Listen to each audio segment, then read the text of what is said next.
Selamat pagi, Miss dan teman-teman. Saya Elizabeth Natali dengan NIM 19200217 akan mempresentasikan tentang pengaruh internal terhadap perilaku konsumen, sikap, dan persuasi.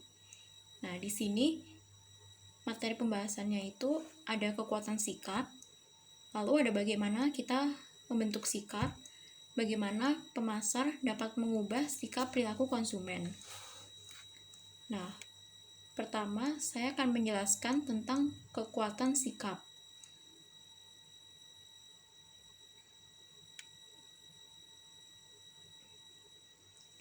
Nah, seperti yang Anda tahu, sikap itu adalah keadaan mental dan saraf dan kesiapan yang diatur melalui pengalaman yang memberikan pengaruh dinamik atau terarah terhadap respon individu pada semua objek dan situasi yang berkaitan dengannya. Mendukung perspektif kognitif mendefinisikan sikap sebagai organisasi yang bersifat menetap dari proses motivasional, emosional, perseptual, dan kognitif. Lalu yang kedua, pengertian kekuatan sikap. Kekuatan sikap ini didefinisikan keadaan mental yang diatur melalui pengalaman yang memberikan pengaruh terhadap respons individu, organisasi yang bersifat menetap dari proses motivasional, perseptual, dan kognitif.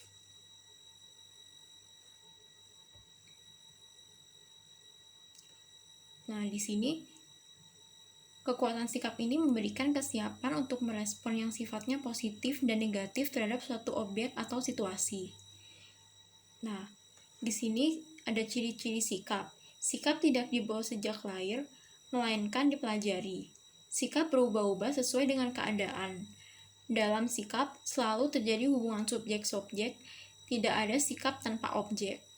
Sikap tidak menghilangkan walaupun kebutuhan sudah terpenuhi. Sikap tidak hanya satu macam saja, melainkan sangat bermacam-macam, sesuai dengan banyaknya objek yang dapat menjadi perhatian orang yang bersangkutan. Lanjut, berikutnya ada komponen sikap. Komponen sikap ini meliputi 3 bagian, yaitu komponen kognitif, afektif, dan konaktif. Komponen kognitif ini berkaitan dengan pengetahuan, pandangan, mempersepsi terhadap objek sikap. Sedangkan komponen afektif ini berhubungan dengan rasa senang atau tidak senang terhadap objek sikap berkaitan dengan nilai-nilai. Yang ketiga, komponen konaktif. Komponen konaktif ini berhubungan dengan tendensi bertindak terhadap objek sikap, berperilaku seseorang terhadap objek sikap. Lalu di sini saya akan menjelaskan tentang fungsi sikap. Nah, fungsi sikap ini terdiri dari 4 bagian, yaitu ada fungsi penyesuaian diri, pertahanan diri, dan ekspresi nilai.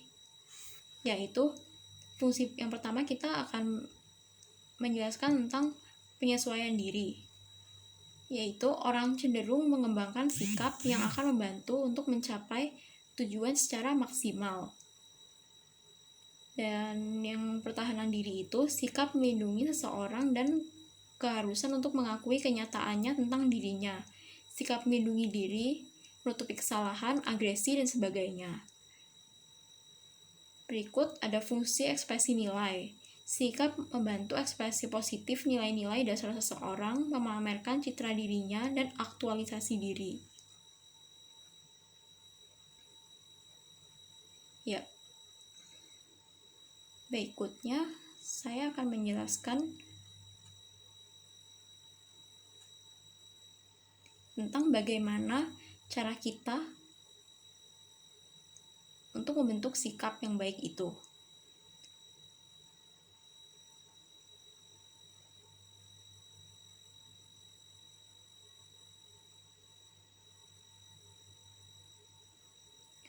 Ya, di sini ada meliputi 2 faktor. Faktor yang pertama itu faktor sosialisasi, dan pengalaman hidup. Faktor sosialisasi ini memainkan peranan penting dalam individu. Hal ini dikarenakan segala pengalaman yang telah dilalui tersebut akan tersimpan dalam memori atau ingatan mereka akan dimunculkan pada saat-saat tertentu. Pengalaman hidup ini biasanya berbeda dengan satu individu dengan individu yang lain.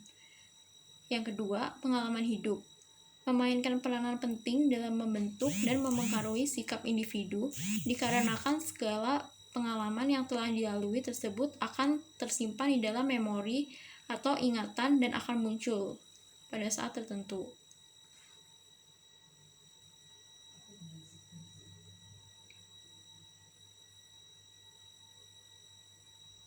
Nah, di sini dari hasil pengamatan terdapat kajian-kajian yang menunjukkan bahwa penelitian dapat mengubah asumsi kita terhadap suatu masalah.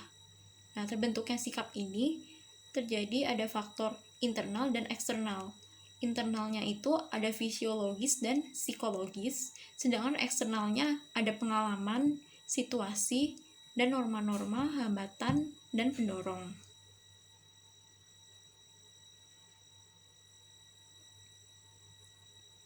Berikut kita akan mengetahui tentang pengukuran sikap. Terdiri dari langsung, tidak langsung, skala Thurstone, skala Goodman, dan skala Likert. Nah, di sini saya akan menjelaskan tentang pengukuran sikap secara langsung. Pengukuran secara langsung ini di mana individu secara langsung diminta pendapatnya terhadap suatu hal atau fenomena sosial yang dihadapkan pada dirinya.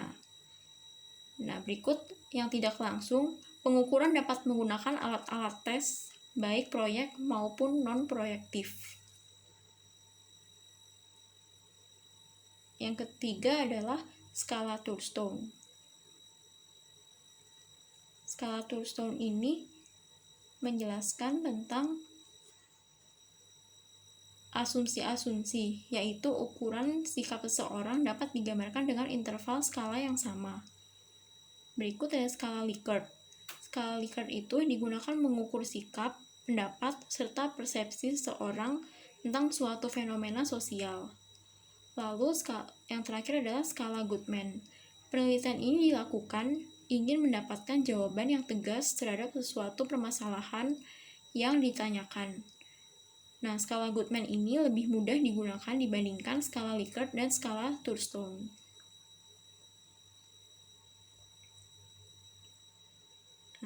Di sini kita akan mengetahui bagaimana cara pemasar dapat mengubah sikap perilaku konsumen. Nah, marketer ini dalam kegiatan mempengaruhi sikap perilaku konsumen menggunakan strategi persuasi. Nah, persuasi ini bisa didefinisikan sebagai kemampuan yang dibutuhkan oleh setiap orang agar dapat menjalani setiap aspek kehidupannya dengan lebih mudah. Kenapa dengan persuasi kehidupan seseorang dikatakan lebih mudah? Nah, di sini kita akan mengetahui jawabannya. Karena seseorang dengan sifat persuasif akan mampu menarik orang-orang di sekitarnya untuk setuju dengan hal-hal yang dilakukan dan disampaikannya.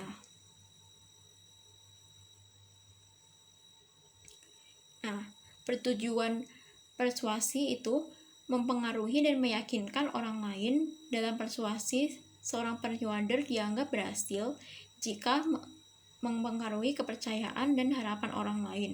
Setelah ia melakukan ajakan dengan cara memaparkan berbagai alasan prospek-prospek yang baik dari sebuah barang atau sebuah kondisi. Dan di sini persuasi juga melarang keras persuader yang melakukan kebohongan. Poin utamanya dari persuasi adalah menonjolkan kelebihan tanpa menutupi kekurangan, sehingga orang yang sedang dipersuasi akan mengetahui kelebihan dan kekurangan suatu hal sekaligus, namun tetap melihat kelebihan hal tersebut sebagai suatu yang lebih menonjol.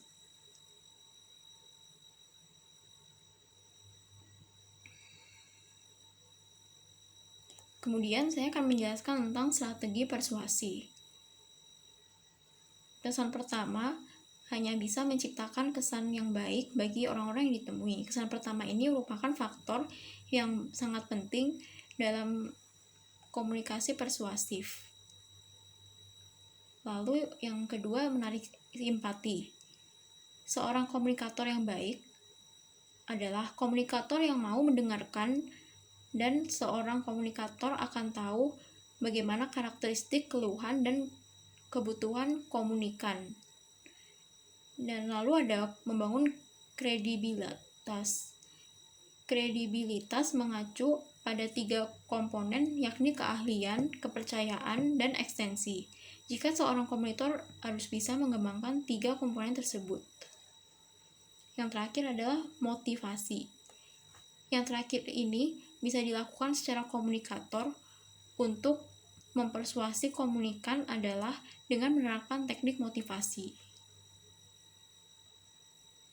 Nah, sekian ringkasannya. Kekuatan sikap ini adalah keadaan mental yang diatur melalui pengalaman yang memberikan pengaruh terhadap respon individu. Organisasi yang bersifat menetapkan dari proses motivasional, emosional, perseptual, dan kognitif. Fungsi sikap ada 4, yaitu penyesuaian diri, pertahanan diri, ekspresi, pengetahuan. Terhadap sikap dipengaruhi oleh faktor eksternal dan internal. Marketer dalam kegiatan mempengaruhi mengubah sikap perilaku konsumen menggunakan strategi persuasi. Strategi persuasi adalah kemampuan yang dibutuhkan untuk setiap orang agar dapat menjalani setiap orang agar aspek kehidupannya dengan lebih mudah. Tujuannya untuk mempengaruhi dan meyakinkan orang lain. Sekian presentasi dari saya. Terima kasih.